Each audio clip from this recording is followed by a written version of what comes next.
India में इस वक्त हजारों multi level marketing companies operate कर रही हैं, जिसमें से कुछ जेन्युइन है और बहुत सारी ऐसी कंपनीज हैं जो कि स्कैम कर रही हैं। इनफैक्ट पास में भी ऐसी बहुत सारी कंपनीज हैं जिन्होंने पब्लिक के साथ में बहुत बड़ा स्कैम किया। उसके बाद में या तो वो कंपनीज बंद हो गई या उनके जो ओनर्स थे उन्होंने सारा पैसा इकट्ठा किया पब्लिक का और वो भाग गए। और जब इस तरह के स्कैम्स बहुत ज्यादा बढ़ गए हमारी कंट्री में, तो गवर्नमेंट ऑफ इंडिया ने एक बहुत ही अच्छा स्टेप उठाया पब्लिक वेलफेयर के लिए। Consumer protection direct selling rules को इंट्रोड्यूस किया। और अच्छी बात यह है कि ये सारे रूल्स हिंदी में भी लिखे हुए हैं और इंग्लिश में भी लिखे हुए हैं, जिससे कि कोई भी इंसान इसको अच्छे से पढ़ सके और समझ सके। इसका लिंक मेरी इस वीडियो के नीचे डिस्क्रिप्शन में है। इससे पहले कि मैं बात करूं कि ये रूल्स क्या है, हमको ये समझना बहुत जरूरी है कि जो डायरेक्ट सेलिंग इंडस्ट्री है इसकी शुरुआत कैसे हुई थी और उसके पीछे का लॉजिक क्या था। तो जब इस इंडस्ट्री की शुरुआत हुई थी तो उसका लॉजिक बड़ा सिंपल सा था कि आपने एक प्रोडक्ट खरीदा, अगर वो प्रोडक्ट आपको पसंद आया एज कंज्यूमर, तो आपने आगे अपने फ्रेंड्स को और रिलेटिव्स को रिकमेंड किया। जब रिकमेंड किया तो उस कंपनी को प्रॉफिट हुआ, तो उस प्रॉफिट में से कुछ परसेंटेज उस कंपनी ने उस इंसान को दिया जिसने उस प्रोडक्ट को रिकमेंड किया। अगर इसी तरह से इस बिजनेस को एक्चुअल में किया जाए तो इसमें कुछ भी गलत नहीं है। लेकिन अगर एक कंपनी के जो डायरेक्ट सेलर्स हैं वो उस कंपनी के प्रोडक्ट के बारे में तो कोई बात ही नहीं कर रहे हैं, वो बात कर रहे हैं किसी ऐसे प्रोडक्ट के बारे में जिसका उस कंपनी के प्रोडक्ट से दूर दूर तक कोई कनेक्शन नहीं है। फॉर एग्जाम्पल, वो कंपनी बेच रही है साबुन, तेल, शैंपू, और वहां पर बात करी जा रही है मर्सिडीज की, BMW की, और उस कंपनी को आगे से आगे जो लोग ज्वाइन कर रहे हैं उनके ज्वाइन करने का मकसद उस कंपनी के प्रोडक्ट्स या सर्विसेज नहीं है, बल्कि पैसा कमाना है, यहां तक कि उनको प्रोडक्ट से कोई लेना देना ही नहीं है। तो ये एक कंप्लीट स्कैम है जिसको गवर्नमेंट ने पूरी तरह से बैन किया हुआ है। और इस स्ट्रक्चर में कुछ लोगों का तो फायदा होता है, बाकी लाखों लोगों के पैसे डूब जाते हैं। मैं आपको एक रियल लाइफ एग्जांपल देता हूं, उससे आप ज्यादा अच्छे से समझ पाएंगे। फॉर एग्जाम्पल, एक कंपनी है जहां पर 10 लाख लोगों ने ज्वाइन किया हुआ है, उसकी साल की टर्नओवर है 100 करोड़। वहां पे अलग अलग तरह के प्लान्स होते हैं। कहीं पर होता है कि आपको आगे 3 लोगों को ज्वाइन करवाना है, कहीं पर होता है बाइनरी प्लान, यानी कि आपको आगे 2 लोगों को ज्वाइन करवाना है। बट इन सारी कंपनीज को बोलते हैं डायरेक्ट सेलिंग कंपनीज। तो ये जो डायरेक्ट सेलिंग कंपनीज होती हैं, ये अपने डायरेक्ट सेलिंग नेटवर्क में 30 से 50% के बीच में पैसा डिस्ट्रीब्यूट करती है। एवरेज हम कह सकते हैं 40%। 100 करोड़ में से 40 करोड़ रुपए चला गया इस कंपनी के डिस्ट्रीब्यूशन नेटवर्क में। अभी अमाउंट सुनने में बहुत बड़ा लगता है, 40 करोड़ रुपए। और जो भी कोई नया मेंबर उस कंपनी को ज्वाइन करता है उसके माइंड में यही होता है कि अगला करोड़पति मैं ही हूं। बट अब एक बार प्रैक्टिकली देखते हैं कि अगर वो कंपनी चाहे भी तो क्या सबको लखपति करोड़पति बना सकती है। ज्यादातर क्या होता है कि इन कंपनीज में आप एक पैटर्न देखोगे, हर कंपनी का कोई ना कोई एक फेस होता है। वो एक इंसान स्टेज पर आकर के खड़ा होता है, वहां पर वो इंसान आकर के स्टेज पे सबके सामने अपनी इनकम को शेयर करता है और सबको बताता है कि उसके पास में कौन सी गाड़ी है। ज्यादातर इन लोगों के पास में मर्सिडीज होती है, और मर्सिडीज का भी कोई छोटा मोटा मॉडल नहीं, 3 करोड़ का, 4 करोड़ का। इसके अलावा वो इंसान बताता है कि मैं कितना पैसा कमा रहा हूं इस कंपनी से, जो लाखों में नहीं होता है बल्कि करोड़ों में होता है। यानी वो इंसान स्टेज पर आकर के सबके सामने बोलता है कि मैं महीने का 1 करोड़ रुपए कमा रहा हूं इस कंपनी से, और लोग वहां पर बैठ करके तालियां बजाते हैं। वो जो ताली बजा रहे हैं उनको ये नहीं पता है कि वो 1 करोड़ रुपए आ कहां से रहा है। इन अदर वर्ड्स, अगर वो इंसान कह रहा है कि मैं महीने का 1 करोड़ रुपए कमा रहा हूं इस कंपनी से, इसका मतलब साल का कितना हो गया, 12 करोड़ रुपए। तो 100 करोड़ में से 12 करोड़ ये इंसान ले गया। इसके अलावा आप एक और बहुत इंटरेस्टिंग पैटर्न ऑब्जर्व करोगे अगर ध्यान से इस कंपनी के स्ट्रक्चर को समझोगे, कि वो जो एक इंसान होता है उसके नीचे कुछ लोग होते हैं जिसको डाउनलाइन बोलते हैं। उसमें 20 से 30 लोग ऐसे होते हैं जो महीने का लाखों रुपए कमा रहे होते हैं। तो अब एक बेसिक सी कैलकुलेशन करते हैं कि उस कंपनी में जो बाकी के लोग हैं, यानी 10 लाख लोग हैं, उनके हाथ में कितना पैसा आ रहा है। 12 करोड़ मिला उस एक इंसान को जो टॉप पर बैठा है, और 30 करोड़ मिला 29 लोगों को जो उससे नीचे वाले लेवल पर है, यानी हो गया 42 करोड़। यानी कि 42% पैसा यहां पर डिस्ट्रीब्यूट हो गया है। अब मैं मान लेता हूं उस कंपनी का पे आउट है 50%, तो बचा कितना, 8%, 8 करोड़ रुपए। ये 8 करोड़ किसके हाथ में आया, बाकी के जो 10 लाख लोग हैं उनके हाथ में। तो एक इंसान के हाथ में आता है 80 रुपए साल का। अब यहां पर समझने वाली बात यह है कि जो 80 रुपए है ये कैलकुलेशन के लिए एक एवरेज है, बट ऐसा एक्चुअल में नहीं होगा। एक्चुअल में क्या होगा, किसी के हाथ में हो सकता है 8,000 भी आ गया, किसी के हाथ में कुछ भी नहीं आया।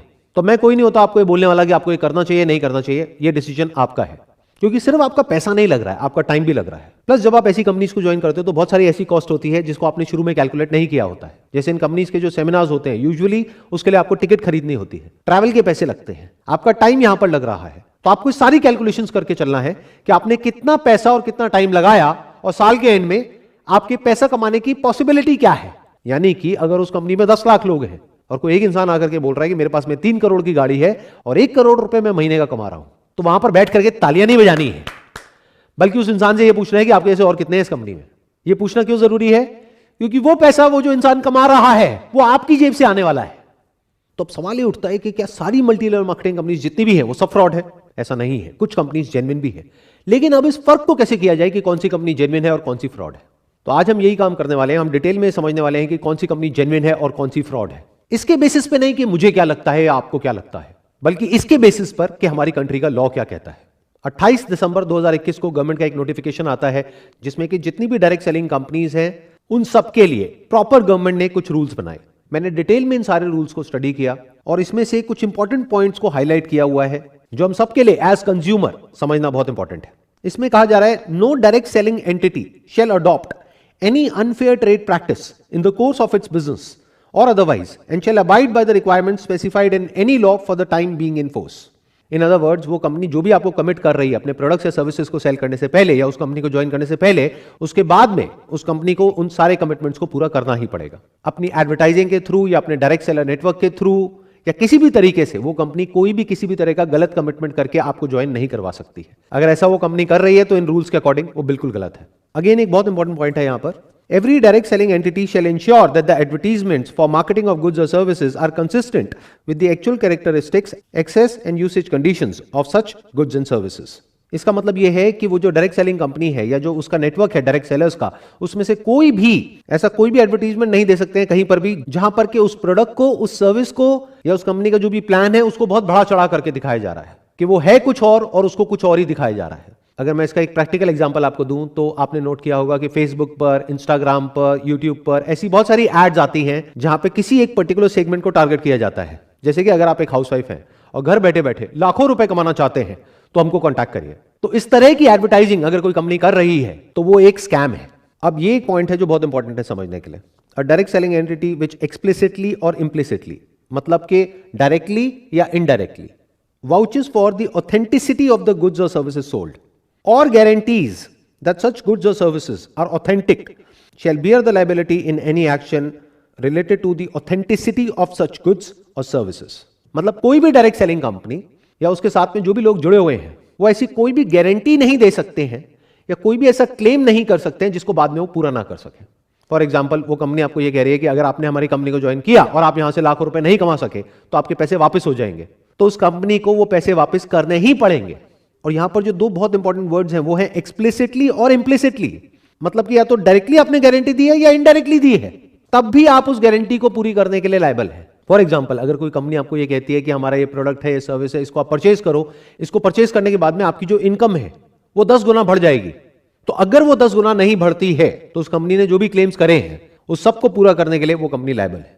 इसमें बिल्कुल क्लियरली लिखा हुआ है that every direct selling entity and every direct seller shall ensure that the terms of the offer are clear so as to enable the consumer to know the exact nature of offer being made and the commitment involved in placing any order.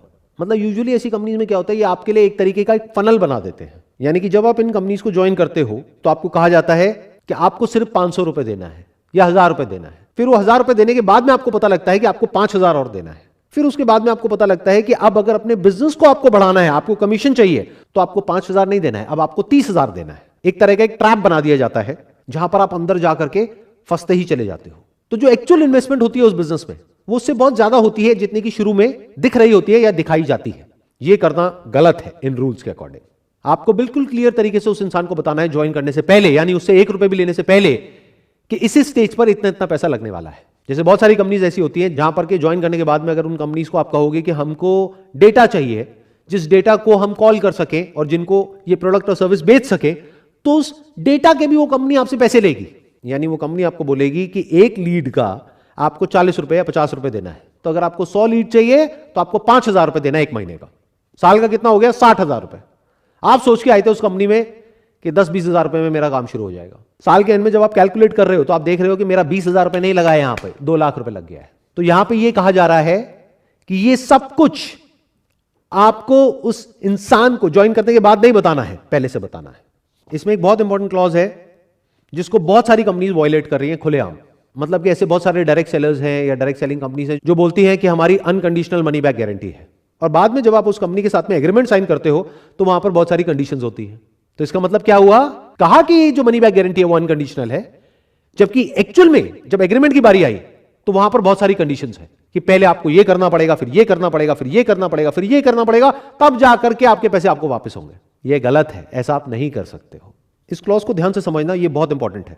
A direct selling entity और direct seller shall not refuse to take back spurious goods और deficient services and refund the consideration paid for goods and services provided. मतलब यहां पे क्या कहा जा रहा है कि अगर आपने एक एमएलएम कंपनी को ज्वाइन किया और उसके जो गुड्स हैं और सर्विसेज हैं उससे आप सेटिस्फाइड नहीं है, तो उस कंपनी को आपको आपका पैसा रिफंड करना ही होगा। और यही सबसे बड़ा फर्क है एक जेन्युइन डायरेक्ट सेलिंग कंपनी में और एक फेक डायरेक्ट सेलिंग कंपनी में। जिस कंपनी को अपने प्रोडक्ट्स और सर्विसेज पे कॉन्फिडेंस होगा, उनकी जो मनी बैक गारंटी है वो अनकंडीशनल होगी। यानी कि वो कंपनी आपको ये नहीं बोलेगी कि आपने हमसे प्रोडक्ट खरीदा, सर्विस खरीदा, अब अगर आपको अपना पैसा वापस चाहिए तो आगे आपको इतने लोगों को और लेकर के आना पड़ेगा, तब आपको आपका पैसा वापस मिलेगा। अगर कोई कंपनी ऐसा बोल रही है तो वो एक स्कैम है। और यही बात जो मैंने अभी बोली है, ये आगे एक और क्लॉज में क्लियरली मेंशन्ड है। A direct selling entity and a direct seller shall not induce consumers to make a purchase based upon the representation that they can recover the price by referring prospective customers to the direct sellers for similar purchases. In simple words, यहां पर क्या कहा जा रहा है कि आपके ऊपर किसी भी तरह का कोई भी प्रेशर नहीं होना चाहिए उस कंपनी के प्रोडक्ट्स या सर्विसेज को सेल करने के लिए या आगे किसी को मेंबर बनाने के लिए। अगर आप उस कंपनी के प्रोडक्ट्स से, सर्विसेज से पूरी तरह से सेटिस्फाइड हो, तभी आपको रिकमेंड करना है आगे और लोगों को उस कंपनी को ज्वाइन करने के लिए। अगर ऐसा एक्चुअल में हो रहा है तो कंपनी जेन्युइन है, लेकिन अगर ऐसा नहीं हो रहा है तो वो एक स्कैम है। और ये सब तो वो है जो रूल्स में क्लियरली लिखा हुआ है कि ये करना गलत है। इसके अलावा ऐसी बहुत सारी चीजें हैं जो बहुत सारी एमएलएम कंपनीज में होती है, जो हो सकता है लीगली सही है लेकिन एथिकली बिल्कुल गलत है। मतलब कि अगर कोई भी डायरेक्ट सेलिंग कंपनी है जिसका एक डायरेक्ट सेलर्स का नेटवर्क है, तो स्ट्रक्चर में सारे लोगों को सिर्फ तब बेनिफिट हो सकता है जब जो प्रोडक्ट है वो सर्विस है उसकी अपने आप में इतनी वर्थ है कि अगर एक इंसान वहां से 1 रुपए भी ना कमाए तब भी उसको किसी तरह का कोई रिग्रेट ना हो कि मैंने इस कंपनी को ज्वाइन किया। मतलब कि हो सकता है जो गवर्नमेंट के रूल्स हैं डायरेक्ट सेलिंग इंडस्ट्री के लिए, वहां पर यह नहीं लिखा है कि उस कंपनी के जो प्रोडक्ट्स हैं और सर्विसेज हैं उसका प्राइस पॉइंट क्या होना चाहिए, लेकिन ये